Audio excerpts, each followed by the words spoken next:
ওহ কৌশিক, আস্তে আস্তে চালা, আমি পড়ে যাবো তো। আর কত আস্তে চালাবো?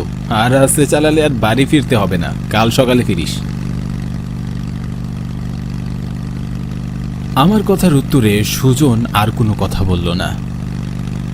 আমি আর আমার বন্ধু সুজন আজ প্রায় 2 মাস পরে গ্রামের বাড়ি ফিরছি। আমরা খুব ভালো বন্ধু। ছোট থেকেই আমরা একসাথে বড় হয়েছি। আমরা পড়াশোনা শেষ করে শহরে চাকরি নিয়েছি। আজ মোটরসাইকেলে করে শহর থেকে গ্রামে ফিরছি। সুজন মোটরসাইকেলে চলাচল করতে একদমই পছন্দ করে না, কিন্তু আমার মোটরসাইকেলে চলাচল করতে বেশ ভালো লাগে। এই কৌশিক, বড্ড খিদে পেল যে, কটা বাজে দেখতো। আমি ঘড়ির দিকে তাকিয়ে দেখলাম, তখন রাত প্রায় 10টা বাজে। 10টা বাজে সুজন, আমারও খুব খিদে পেয়েছে রে। বাড়ি পৌঁছাতে আর 2 ঘন্টার মতো সময় লাগতে পারে। চল আমরা কিছু খেয়ে নেই বরং।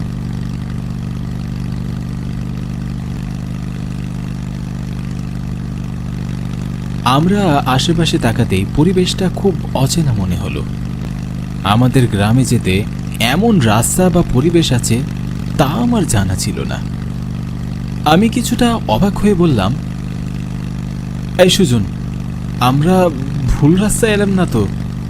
দেখ তো, মনে হচ্ছে এই রাস্তায় আমরা এর আগে তো কখনো আসিনি। না না কৌশিক, ভুল রাস্তায় আমরা কেন আসবো? আমরা তো আমাদের গ্রামের রাস্তা চিনি। অমাবস্যার রাত, দুহাত সামনে কি আছে তাও তো ঠিক মতো দেখা যাচ্ছে না, তাই হয়তো তুই রাস্তা চিনতে পারছিস না। আর শোন, এত চিন্তা করতে হবে না। আমরা আশেপাশে একটু ভালো করে তাকালাম। শুধু গাছপালা আর ঝিঝি পোকা ছাড়া আশেপাশে তেমন কিছুই দেখা যাচ্ছে না। ঘুটঘুটে অন্ধকার, আর রাতে দেখা না যাওয়ারই তো কথা। আমার কেন যেন বেশ ভয় করছে, কিন্তু আমি ভয় পাচ্ছি তা সুজনকে বুঝতে দিলাম না।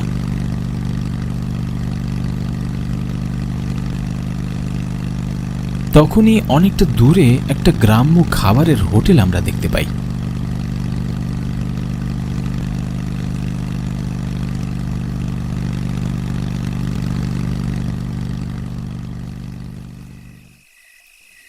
আশেপাশের পরিবেশটা ভুতুড়ে হলেও হোটেলটা বেশ জাঁকজমকপূর্ণ মনে হলো। আমি আর সুজন খুশি হয়ে গ্রাম্য খাবার হোটেলটার দিকে এগিয়ে যাই। হোটেলে আরও বেশ কয়েকজন কাস্টমার ছিলেন। ওনারা বেশ তৃপ্তি করেই খাবার খাচ্ছিল। ওনাদের দেখে মনে হলো হোটেলে অনেক ভালো খাবারের মান আছে। আমাদের দেখে হোটেল ম্যানেজার চাচা বললেন, আসুন বাবু আসুন, কি খাবেন? আমাদের এখানে খুব ভালো খাবার আছে, খুব ভালো খাবার পাওয়া যায়। আচ্ছা আচ্ছা, ঠিক আছে। কি কি খাবার আছে আপনাদের খাবার হোটেলে? আপনারা কি খেতে চান তাই বলুন বাবু, আমাদের এখানে সব ধরনের খাবার পাওয়া যায়। আমরা যা খেতে চাইবো তাই আপনি এনে দেবেন? একবার বলেই দেখুন না বাবু। বেশ, আমাদের তাহলে মোরগ পোলাও আর কোল্ড ড্রিঙ্কস দিন। আমরা হোটেল ম্যানেজারকে অর্ডার দিয়ে খাবার টেবিলে গিয়ে বসলাম। কিছুক্ষণ পর আমাদের খাবার দিয়ে গেল।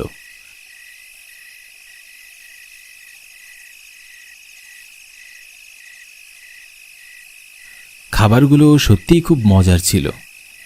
আমি এর আগে কখনো জীবনে এত মজার খাবার খাইনি। আমি আর সুজন বেশ তৃপ্তি করে খাবার খেলাম। খাবার খাওয়া শেষ করে আমরা হোটেল ম্যানেজারকে বিল দিতে গেলাম। চাচা, তাহলে বিল কত হয়েছে? কত টাকা দেব? আপনাদের কোনো টাকা দিতে হবে না সাহেব। হোটেল ম্যানেজার খুব গম্ভীর হয়ে কথাটা বললেন। ম্যানেজারের কথা শুনে আমি আর সুজন দুজনই খুব অবাক হয়ে গেলাম। আমি কৌতূহলী হয়ে বললাম, টাকা দিতে হবে না? কিন্তু কেন? আপনি তো আমাদের কোনো আত্মীয় নন কিংবা পূর্ব পরিচিত নন, তাহলে টাকা কেন দিতে হবে না? কারণ কারো মৃত্যুর আগে আমরা তাদের ফ্রিতেই খাবার খাওয়াই, এটাই আমাদের হোটেলের নিয়ম। মৃত্যুর আগে মানে? আপনার কথার মাথা মুন্ডু কিছুই তো বুঝতে পারছি না। কার মৃত্যু? আপনাদের মৃত্যু বাবু। লোকটার আবোল তাবোল কথা শুনে আমি আর সুজন দুজনই অবাক হয়ে যাই। সেই সাথে লোকটার কুৎসিত হাসি খুবই বিরক্তিকর লাগছিল। কি বাবু, আমার কত বিশ্বাস হচ্ছে না বুঝি? আমার আর লোকটার সাথে কথা বলতে ইচ্ছা করছিল না, কিন্তু তাও বিরক্ত হয়ে বললাম, আচ্ছা শুনুন, মিঠাপুর গ্রাম যাবার সংক্ষিপ্ত কোনো পথ আছে? আর থাকলে সেটা কোন দিকে? হোটেল ম্যানেজার আমার কথার কোনো উত্তর দিল না, আমাদের দিকে তাকিয়ে শুধু মুচকি হাসতে লাগলো। ব্যাপারটা আমার কাছে খুবই অদ্ভুত মনে হলো। আমি আবারও বললাম, আসলে চাচা, আমাবস্যার রাত তো, তাই এই অন্ধকার পথঘাট ভালো করে দেখা যাচ্ছে না, আর তার জন্যই আমরা এই পথে হারিয়ে এই হোটেলে চলে এসেছি। আপনি যদি আমাদের একটু রাস্তাটা দেখিয়ে দিতেন তাহলে আমরা তাড়াতাড়ি বাড়ি ফিরতে পারতাম। এত তারা কিসের বাবু? মাত্রই তো এলেন। এখানে সবাই আসে নিজ ইচ্ছায়, কিন্তু আসার পর আর ফিরে যেতে পারে না। এই হোটেলে আসা যায়, কিন্তু এই হোটেল থেকে ফিরে যাওয়া যায় না, কারণ ফিরে যাওয়ার কোনো রাস্তাই তো আপনারা পাবেন না।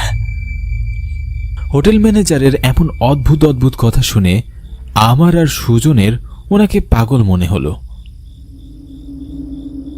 আরে চাচা, আপনি সেই কখন থেকে আবোল তাবোল কথা বলেই যাচ্ছেন। আপনি মিঠাপুর গ্রামের রাস্তা না চিনলে বলুন যে চিনেন না।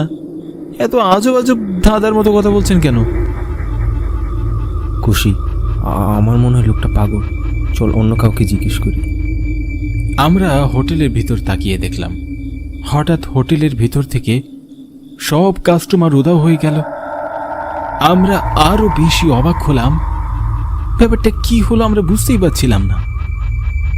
ব্যাপারটা হোটেল ম্যানেজারকে জিজ্ঞাসা করার জন্য পেছনে ঘুরে তাকিয়ে আমরা কাউকেই দেখতে পেলাম না। হোটেল ম্যানেজার উধাও হয়ে গেল। আমরা খুব ভয় পেয়ে যাই, বুকের ভেতরটা কেমন ধুকবুক করে কাঁপছে। খুশি, সবাই কোথায় গেল বলতো? আমার খুব ভয় হচ্ছে। চল, টাকা দিতে হবে না, আমরা এখান থেকে তাড়াতাড়ি চলে যাই। এমন ভুতুরে কাণ্ড দেখে ভয়ে আমার হাত পা কাঁপছিল। আমি আর এক মুহূর্ত সেখানে স্থির দাঁড়িয়ে থাকতে পারলাম না। টাকা না দিয়ে হোটেল থেকে বাইরে বের হয়ে যাই। হোটেল থেকে বাইরে বের হয়ে এসে আমরা আমাদের মোটরসাইকেলটি সেখানে আর দেখতে পেলাম না।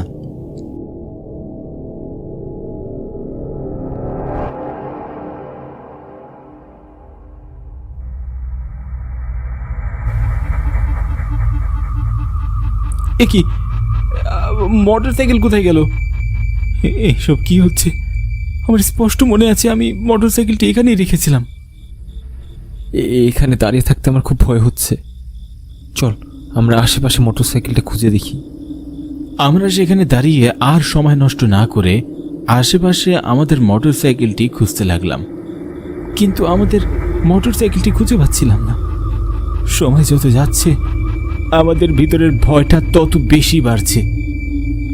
একটা সময় আমরা বিকট একটা হাসির শব্দ শুনতে পাই, কিন্তু আমরা আশেপাশে কাউকেই দেখতে পাই না।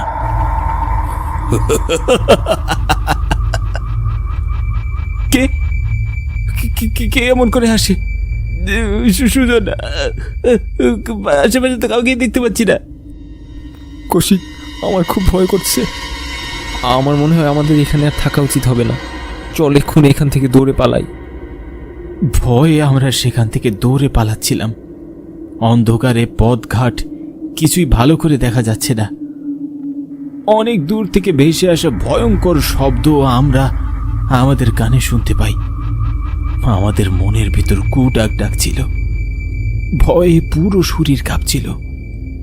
আমরা না থেমে ছুটে চললাম, কিন্তু অদ্ভুতভাবে বারবার ঘুরে ফিরে আমরা সেই একই খাবার হোটেলের সামনে চলে আসছিলাম। আমরা বুঝতে পারলাম আমাদের সাথে মায়াবী কিছু ঘটছে, কিন্তু ঠিক কেন যেন তা বুঝতে পারছিলাম না। সুজন, আমাদের সাথে এমনটা হচ্ছে কেন রে? বারবার ঘুরে ফিরে আমরা সেই একই হোটেলের সামনে চলে আসছি। হ্যাঁ, আমার খুব ভয় করছে রে। তখন আমাদের সামনে হঠাৎ করেই হোটেলের ম্যানেজার চাচা আর হোটেলে কাস্টমার যারা আমাদের সাথে খাবার খাচ্ছিল তারা চলে আসলো, আর হা হা হু হু শব্দ করে জোরে জোরে হাসতে লাগলো। তাদের এমন ভয়ঙ্কর হাসি দেখে খুব অবাক হয়ে গেলাম। এমন করে আবার কেউ হাসে নাকি? আরে চাচা, আপনি এমন করে হাসছেন কেন? দেখছেন আমরা ভয় পাচ্ছি, তার উপর মায়া জালে আটকে গেছি। আরে এমন বিপদের সময় আপনি আমাদের সাহায্য না করে হাসছেন? কারণ এই মায়াজাল গোলক দাদা সবই আমরা ছড়িয়ে রেখেছি। আমরা কেউ এখন আর বেঁচে নেই, তাই আমরা তোমাদেরকেও বেঁচে থাকতে দিব না। আমাদের খুব পিপাসা পেয়েছে, তাই আমরা তোমাদের রক্ত চুষে খাবো। এ কথা বলেই তারা ভয়ঙ্কর প্রেতাত্মাতে পরিণত হয়। যেমন বিকট শব্দে বিশ্রী সুরে তাদের হাসি ছিল, তেমনি দেখতে তাদের প্রচণ্ড ভয়ঙ্কর ছিল। দাঁতগুলো অনেক বড় বড়, রাক্ষসের মতো ছিল। হাতের নখগুলো রক্তমাখা, দেখে মনে হচ্ছে কিছুক্ষণ আগেই ওরা কারো বুক চিরে খেয়ে এসেছে। পুরো শরীরে রক্তমাখা, আর ওদের চোখ দিয়েও রক্ত ঝরে পড়ছে। তাদের এভাবে দেখে ভয়ে সুজন জ্ঞান হারিয়ে ফেলে। আমি কি করব তা বুঝে ওঠার আগে প্রেতাত্মাগুলো আমার দিকে এগিয়ে আসছিল। ভয়ে আমার হাত পা থরথর করে কাঁপছিল। সৃষ্টিকর্তার নাম স্মরণ করা ছাড়া আমার আর কোনো উপায় ছিল না। একটা প্রেতাত্মা আমার কাছে এসে তার ধারালো নখ দিয়ে আমার গলা চেপে ধরল। তারপর আর কোনো কিছু আমার মনে নেই। পানির ঝটকা, লোকজনের ডাকাডাকি, আর সূর্যের আলোর কড়া তাপে আমরা আমাদের জ্ঞান ফিরে পাই। চোখ খুলে আমরা আমাদের চারিদিকে লোকজনের ভিড় দেখতে পেলাম। একজন লোক বলল, আরে আরে, তোমরা রাতের বেলা এই পথ দিয়ে যাতায়াত করছিলে কেন? তোমাদের কি প্রাণের ভয় নেই নাকি? তোমরা জানো না এই রাতের বেলা এই পথ দিয়ে লোকজন যাওয়া আসা করে না? কিন্তু চাচা, কেন? আজ থেকে 2 বছর আগে রাতের বেলা শর্ট সার্কিট হয়ে এই হোটেলের সকল মানুষজন মারা যায়। এরপর থেকেই হোটেলের পাশ দিয়ে কেউ আর রাতের বেলায় যাওয়া আসা করে না। আর যদিও বিশেষ কারণে যাতায়াত করে, তাহলে যাবার পথে এখানে একটি প্রণাম করতে হয়। যারা প্রণাম করে না তাদেরকে বিভিন্নভাবে ভয় দেখানো হয়, আর যারা প্রণাম দেয় তাদের কিচ্ছু হয় না। তারপর আমরা ভালো করে লক্ষ্য করে দেখলাম সেখানে কোনো হোটেল নেই। তারপর আমরা বাড়ি ফিরে যাই এবং আমরা আর কখনোই সে পথ দিয়ে যাতায়াত করিনি।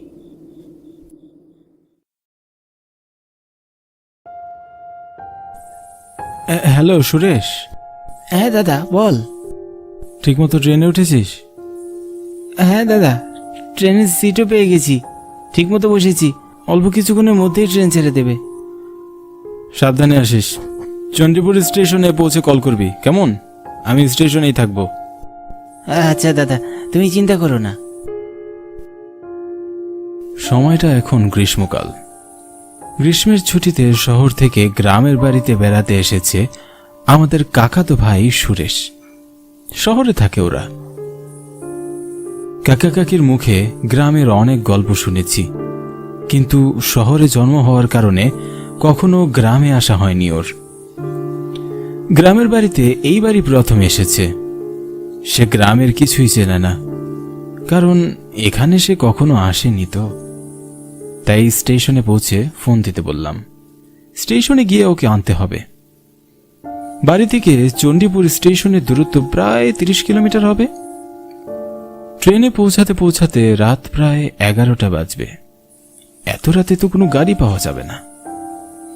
এসব কথা চিন্তা করেই হেঁটে হেঁটে রওনা দিলাম বন্ধু উপলের বাড়ির দিকে।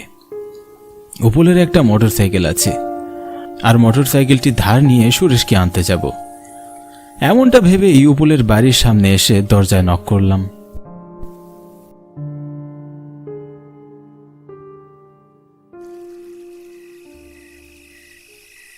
উপল, উপল, কিরে বাড়ি আছিস? আমার গলার আওয়াজ পেয়ে উপল দরজা খুলে বাইরে বের হয়ে গেল। কিরে, তুই এত রাতে কি মনে করে? এই বন্ধু, একটু দরকারে এসেছি। কি দরকার বল। শহর থেকে আজ রাতে আমার কাকাতো ভাই আসছে, রাতে এই চণ্ডীপুর স্টেশনে যাবে, ওকেই আনতে হবে। কিন্তু এত রাতে তো বাইরে কোনো গাড়ি পাবো না। তুই যদি তোর মোটর সাইকেলটা দিতিস অনেক উপকার হতো রে।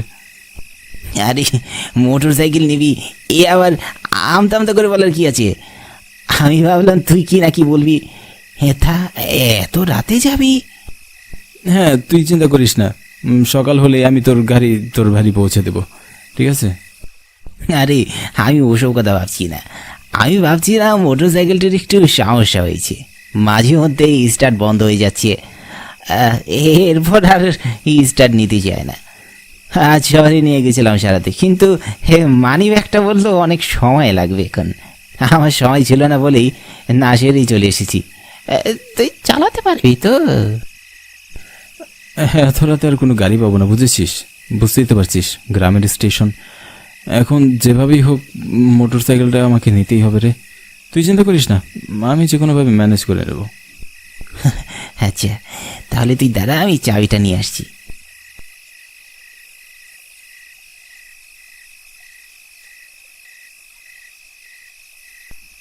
উপল চাবিটা এনে দিলে আমি মোটরসাইকেলটি স্টার্ট করে বেরিয়ে পড়লাম।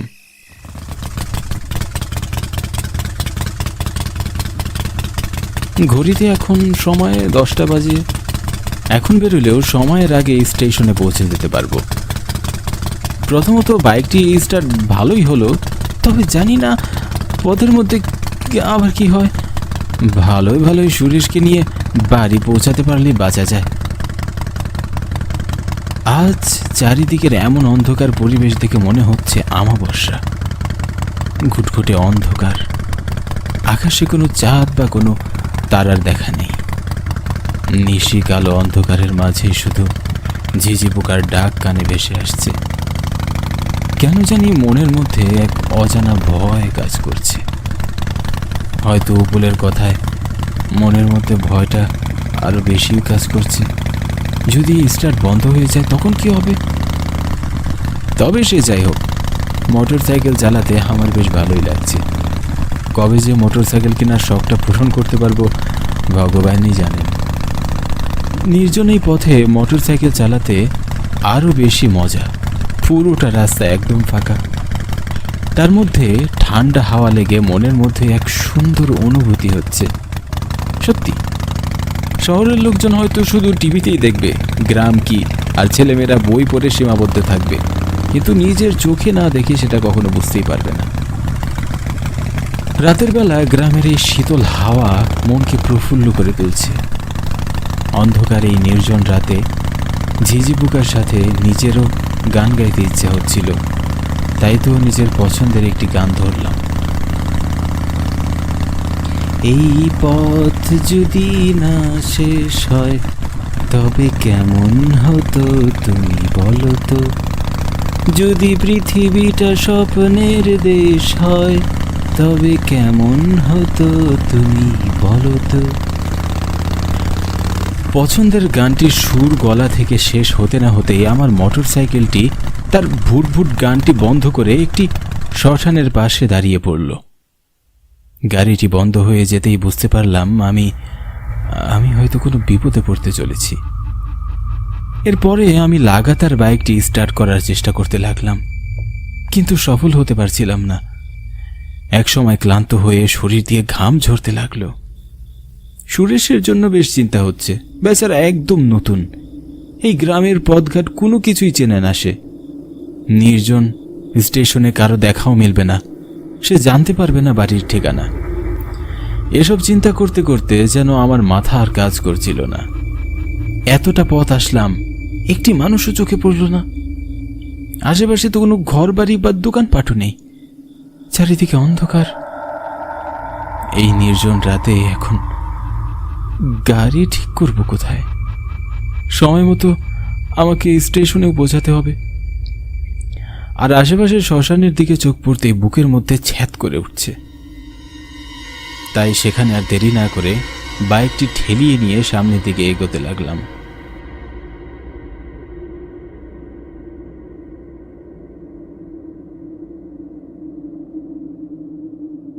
একটু সামনে যেতে রাস্তার পাশে একটা বট গাছে দেখতে পারলাম। মনে মনে ভাবলাম গাছটির নিচে বসে একটু বিশ্রাম করে তারপর আবার বাইক স্টার্ট দেব। কিছুটা সময় বটগাছের নিচে বসে বিশ্রাম নিলাম। অপেক্ষা করতে করতে কিছুটা সময় পরে আমি আবারও বাইকটি স্টার্ট করতে লাগলাম, কিন্তু কিছুতেই স্টার্ট করতে পারছিলাম না। চারপাশটা ঝোপঝাড়ে এতটাই অন্ধকার যে সামনে কিছুই দেখা যাচ্ছে না। নিশ্চুপ চারিদিক। ঝোপের পাশ থেকে মাঝে মাঝে শিয়ালের ডাক ভেসে আসছে।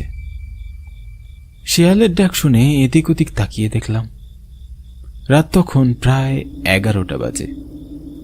হঠাৎ তাকিয়ে দেখি দূরে টিমটিম করে একটা আলো জ্বলছে। আস্তে আস্তে করে আলোটা সামনের দিকে এগিয়ে আসছে। আলো দেখে তো মনে হচ্ছে এটা মশালের আলো। কেউ হয়তো মশা জ্বালিয়ে এদিকে আসছে। যাক, ভালোই হলো, অবশেষে মানুষের দেখা তো পেলাম। এমনটা ভেবে মনে স্বস্তি পাচ্ছিলাম। মশালের আলো আরো স্পষ্ট হতেই কানে ভেসে আসলো, হরি বল, বলো হরি, হরি বল, বলো হরি। এত রাত দুপুরে এমন কিছু শুনবো এটা কখনো আশা করিনি। হরি বল, ভয় আমার প্রাণটা যেন আটকে উঠলো। হরি বল, দেখলাম বলো হরি, মশাল জ্বালিয়ে হরি চারজন বল, লোক এদিকে বলো আসছে। হরি, হরি বল, তারা একটা লাশ বলো কাঁধে হরি। নিয়ে যাচ্ছে। ভাবলাম সামনের শ্মশানে হয়তো লাশ পোড়াতে নিয়ে যাচ্ছে। আমি মনে মনে ভাবতে লাগলাম তাদেরকে জিজ্ঞাসা করলে হয়তো তারা বলতে পারবে মেকানিক আছে। আমি তাদের অপেক্ষায় দাঁড়িয়ে রইলাম। হরি বল, তারা মশাল জ্বালিয়ে বলো আমার হরি, পাশ দিয়ে মরদেহটি হরি নিয়ে বল, বলো হরি। সামনের দিকেই যাচ্ছিল। তখনই মশালের আলোতে তাদের চেহারা স্পষ্ট দেখতে পেলাম। তাদেরকে দেখে আমি কিছুটা ধাঁধায় পড়ে গেলাম। আমি কি চোখে কম দেখতে পাচ্ছি নাকি আমার দেখায় ভুল? চোখ ডলে আমি আবার ভালো করে লোকগুলোর দিকে তাকালাম। মশালের আলোতে লোকগুলোর চেহারা পুরোপুরি স্পষ্ট বোঝা যাচ্ছে। বলো হরি, তাদের হরি চেহারা বল, একই বলো রকম। হরি। আমি থরথর করে কাঁপতে লাগলাম। এমন অবস্থায় আমি আর সাহস পেলাম না তাদের সাথে কথা বলার। আমি ভাবতে লাগলাম দুজনের চেহারা একই রকম হলে তারা যমজ হয়, কিন্তু চারজনের চেহারা একই রকম, এ কি করে সম্ভব? বল, বলো হরি। তারপরও আমি বল, কোনো পথ না বলো পেয়ে হরি। মনে সাহস জুগিয়ে আমি তাদের বললাম, দাদা শুনছেন, আশেপাশে কি কোনো মেকানিকের দোকান আছে বলতে পারেন? লোকগুলো আমার দিকে তাকিয়ে ফ্যাল করে তাকিয়ে রইল। তাদের সবার চেহারা কেমন বিবর্ণ আর ফ্যাকাশে মনে হচ্ছে। কারো গায়ে এক ফোঁটা রক্ত নেই। তারা কেউ আমার কথায় কোনো উত্তর দিল না। আবার হাঁটা শুরু করলো। 2 পা এগোতেই আমি পিছন থেকে আবার তাদের ডাক দিলাম, এই যে দাদা, মেকানিক আছে কোথাও আশেপাশে, একটু বলতে পারেন? আমার দিকে তাকিয়ে তারা অট্ট হাসিতে মেতে উঠল। কি ভয়ঙ্কর তাদের চেহারা! চোখগুলো আগুনের মতো জ্বলজ্বল করছে, নাক মুখ দিয়ে অঝরে রক্ত ঝরছে। এমন সময় ঝড় ও দমকা বাতাস বইতে লাগলো। আমি ভয়ে সাথে সাথে চোখ বন্ধ করলাম। বাতাস থামতেই চোখ খুলে দেখি তাদের কাঁধে থাকা লাশটি মাঝখানে বসে আছে। কি অদ্ভুত কাণ্ড! আমি কোনোভাবেই কোনো হিসাব মেলাতে পারছিলাম না। লাশের চেহারাও একই রকম। এক এক করে 5 জনেরই চেহারা একই রকম। তারা সবাই একসাথে রহস্যময় দৃষ্টিতে আমার দিকে তাকিয়ে রইল। তাদের মধ্য থেকে একজন বলে উঠল, কি দেখছিস এমন করে? যাবি আমাদের সাথে শ্মশানে? লাশ পোড়াতে নিয়ে যাচ্ছি। এ কথা বলতেই তারা আবার হা হা হি হি করে হেসে উঠল। রাত যত গভীর হচ্ছে অন্ধকার তত ঘনীভূত হচ্ছে। আমি সেখানে জ্ঞান হারিয়ে পড়ে যাই। এরপর আর কি হয়েছে আমি কিছুই জানি না। পরদিন সকালে যখন আমার জ্ঞান ফিরল তখন দেখি আমি শ্মশানের পাশে পড়ে আছি। আমাকে ঘিরে কয়েকজন লোক দাঁড়িয়ে আছে। আমি উঠে বসলাম। তাদের মধ্য থেকে একজন লোক আমাকে বলল, কি গো দাদা, আপনি এখানে কি করছেন? এটা কি ঘুমানোর জায়গা? জানেন না কতটা ভয়ঙ্কর এই জায়গাটা? শ্মশানে তো মানুষ চিরতরে ঘুমাতে আসে, আর এটা অনেক পুরনো শ্মশান। দিনের বেলা ওই পথে যেতে মানুষ ভয় পায়। আসলে দাদা, আমি চণ্ডীপুর রেল স্টেশনে যাচ্ছিলাম, কিন্তু পথে আমার বাইকটা নষ্ট হয়ে যায়, আর তারপরে আমার দেখা হয় তাদের সাথে। বুঝতে পেরেছি আপনি কাদের কথা বলছেন। শুধুমাত্র 5 জন লোককে দেখেছি, যাদের চেহারা গড়ন, আপাদমস্তক সব একই রকম। হ্যাঁ, ঠিকই দেখেছেন। তাদের জন্যই তো এই জায়গার নাম পাঁচমুন্ডির বটতলা। তবে এই জায়গায় যে একবার আসে সে আর কখনো প্রাণে ফিরে যেতে পারে না। তবে আপনি তো বেঁচে আছেন, সবই কপাল, বুঝলেন? আপনার ভাগ্য ভালো যে আপনি এখনো সুস্থ আছেন। আমি স্টেশনে যেতে চাই, আপনারা কি আমাকে পৌঁছে দিতে পারবেন? এরপরে আমি একটা রিকশায় করে চলে যাই। আমি আমার জীবনের সবচেয়ে ভয়ঙ্কর রাত কাটিয়েছি পাঁচমুন্ডির বটতলায়। মনে মনে প্রতিজ্ঞা করলাম, বেঁচে থাকলে ভুল করেও আর কখনো ও পথে পা বাড়াবো না।